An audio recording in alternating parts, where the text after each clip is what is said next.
Water drop flower that's made into a ring gel nail art tutorial by Hot Pink Zebra Polish.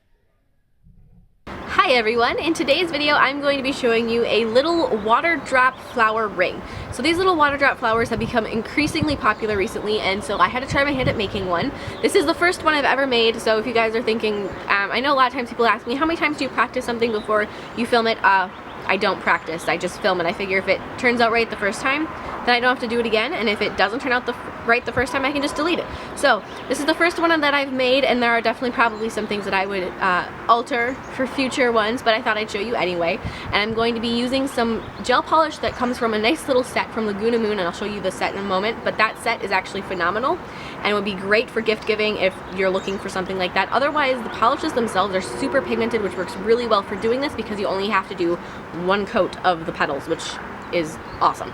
So I hope you guys like this, and like I said, it's just a water drop that I made into a ring. You could also take the water drop and you could put it on a nail like most of them are. I decided that I didn't want mine on a nail. I wanted to be able to wear it, especially since I was making it earlier today and I wanted to wear it with this shirt when I went to dinner tonight. So I was like, hey, I'm gonna make this a ring. So I hope you guys like this, and don't forget to click subscribe to see all my future videos as well. So here's that set that I mentioned from Laguna Moon. It's a great gift set if that's something that you're looking for. Otherwise, great for just use. I really like that you get 6 colors in a set. Sometimes it kind of is like, oh, but I've already got black. The black that's in this one is actually my new favorite black gel polish that I have. It's one coat, there's no bubbling. It does have a tacky layer, which sometimes is good and sometimes kind of is unfortunate, but they're wonderful. And so they don't have really like a color name or any way to tell what color they are on the outside, which is the one downfall. So I just made myself a little cheat sheet like this with just like a I don't know, on a little note card, and just stuck that in the box so I'd know what color was what to make it a little easier. So the first thing I did is I took and I made just a couple 5 pieces. I just cut 5 pieces of yellow thread, and then I'm going to be gluing them to the end of a toothpick. And I'm going to be gluing them so they've got a little bit of like a tail coming off the end. So they're longer, they stick off past the end of the toothpick. I'm just using nail glue for this. This is definitely a process where if you guys are watching me and you've watched a bunch of my videos, you know that I dislike nail glue. I was covered in nail glue by the end of this because it just, yeah. So then trim off your little pieces of thread so they're all the same length, and then dip the end into some clear builder gel. Use a little brush to kind of manipulate the gel so it gets that nice bulbous shape right on the ends there. So you don't really want it on the toothpick. You want it on the thread, only the thread. So now I'm going to be taking the colors of gel polish that I want to use. So I've got, I don't remember what numbers they are, but it's like a light pink, a burgundy, a purple, and black. And I'm going to, so you take and you then, with whatever color you want to start with, I start with the light pink. So you're going to want to paint your petals. I did 5 petals. Paint your 5 petals, cure that, then go ahead and dip it into another, redunk that thing into the clear builder gel. Cure that, then paint your next row of 5 petals. Cure that. I flash cured it, and then I added some burgundy, of the burgundy color, just kind of wisping up from the bottom to add some shadows. I didn't do that on the first row because I knew it wouldn't really be seen, but I did that on all the subsequent rows. So for the next row, I just did burgundy, and then cure that, dip it into the clear builder gel once more. This is the part that, like I said, I would alter a couple things. I ended up with a very tall water drop flower that I ended up filing. A lot of people don't file theirs. I didn't get enough of the gel off the very top of it. I didn't like scrape off enough of it. So that's the one thing, the major thing that I would think I would change. So now I'm going to be adding additional layers to this. So now the next row of 5 petals I'm going to take and I'm going to add the purple, or the kind of like the plum color, as far as the little shadow on the bottom of it. So I switched back and forth between the burgundy and the plum, which I love the way that turned out because it made each row of petals a little bit distinct from the last one, and it made them just kind of show up a little bit better from each other, and I thought that really, really added. Then the next row of petals, continuing on, and the one thing that I want to mention is while you are curing, make sure you spin your water drop continually. Don't be like, okay, I'll cure it 1 minute on this side and then I'll turn it, because as you do that, you're not going to get that perfect circle. So just make sure you are constantly spinning it in your lamp while you're doing this, and that you cure each layer fully. So don't think, well, it's going to get cured again in a second. It doesn't need to sit in there for the entire minute or the entire 2 minutes or however long your gel requires. Make sure you do cure it the whole time. So now on my last 2 layers of petals, I'm going to be adding 3 colors instead of just 2. So I started out with the pink, then you cure your pink. And then I added, for this one, it's going to be the burgundy. So I'm going to be doing my layer of burgundy, or no, the plum color. So then do that, cure it again, and then add just a touch of black at the base of the petals. This is really going to help distinguish the rose and make them just look a little bit more dramatic. So then after you have the black on there, cure it again, another coat of the builder gel. And then after you have that one done, do the same thing with the last row of burgundy. So here's my last row of petals.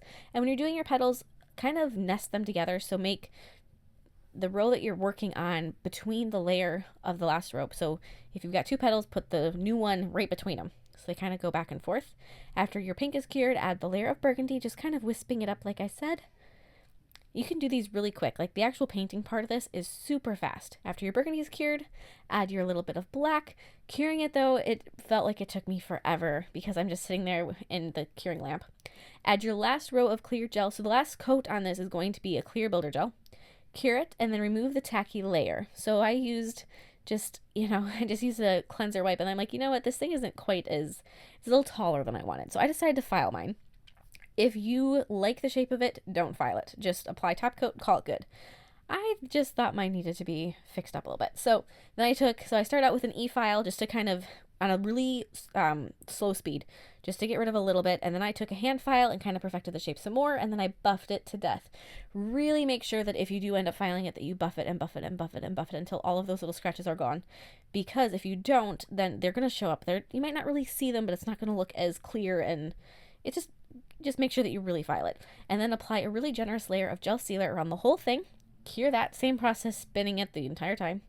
And so now to make my ring, I started out by just twisting some jewelry wire around a ring sizer to get the right size, then kind of working it so it's got the nice rounded shape.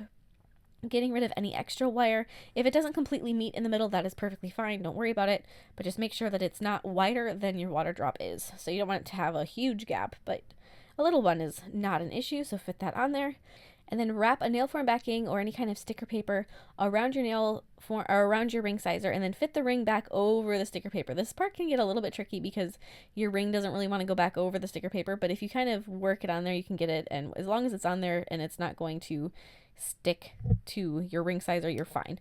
Cut your water drop off the toothpick and then file it. So I have a pretty narrow bit, and I'm just going to basically create a nice little groove so that it fits over the wire. So try to find a bit that is a similar size to your wire is, and then glue your water drop over those little wire ends. Just like that. And as you can see, it just fits so perfectly on there, you can't even really tell that it looks like it was made on the wire. It looks really good. And then I have these little, you can, like, they're egg shape or petal shape, or I don't know, I'm using them as leaves. So I have these 2 little gold metal leaves that I'm gluing on either side of the water drop. After they're glued, that glue is a super temporary hold, and I did want to make sure that it wasn't just gonna pop off in a second. So I'm taking more of that clear builder gel, and I'm going to kind of fill in the little gap underneath the water drop, and then go over the places where the little leaf is attached to the wire.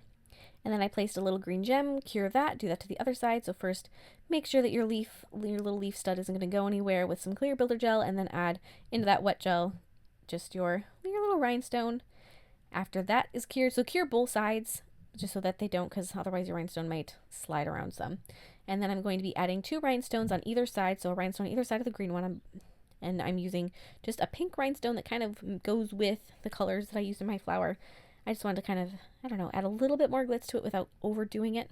So I'm adding those other 2, cure that again, really make sure that everything is cured. Once it is, you can just sort of slide the ring off the nail form backing and off the ring sizer, and then fill in underneath it. So there's going to be some gaps, especially right in that groove that's underneath your flower, because like I said, the wire does not go all the way around. If it did go all the way around, you might have less gaps than I do, but if it, just fill that area in, just fill in the crevice, and also really fill in around the rhinestones on the bottom, and make sure that you have a nice layer of the clear builder gel on the bottom side of your little leaves as well, because that's going to make them so much stronger. After that's cured, you can either cleanse the tacky layer, apply a gel sealer, whichever way you want to do it, and you're all done. I love the way this turned out. I gave it to my mother for Mother's Day, and she loves it as much as I do. She was showing all sorts of people. I'm loving making these little water drop flowers, so I'm sure I'm going to be making more of them. Please share any recreations with me on Facebook or Instagram. I'd love to see them, and I will see you in my next video. Bye!